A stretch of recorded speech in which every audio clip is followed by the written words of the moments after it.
Hello viewers, আসসালামু আলাইকুম। কাছে এবং দূরে, দেশ এবং দেশের বাইরে যে যেখান থেকে আমার ভিডিওটি দেখছেন, আই হোপ আল্লাহর রহমতে আপনারা সবাই ভালো আছেন। আমরাও আলহামদুলিল্লাহ ভালো আছি। শুক্রবার সকাল সকাল চলে গিয়েছি গরুর জন্য খাবার কিনতে। তো এটা বেশ কিছুদিন আগের ভিডিও।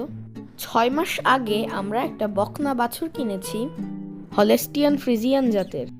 তো আমাদের অন্য কোনো গরু নেই, এই একটাই বাছুর শখ করে কিনেছি, কারণ আমাদের উঠানে প্রচুর পরিমাণে ঘাস হয়।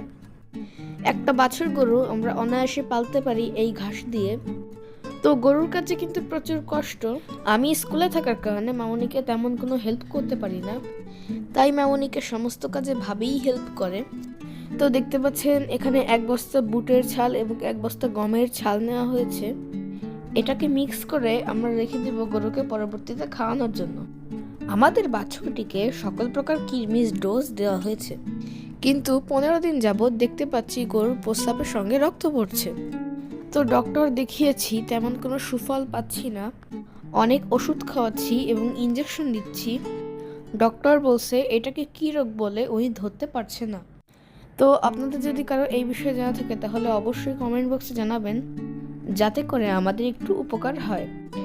তো যারা আমার ভিডিওর এ পর্যায়ে চলে এসেছেন তারা প্লিজ আমার ভিডিওটিতে একটি লাইক দিয়ে আমার ভিডিওটি কন্টিনিউ করবেন।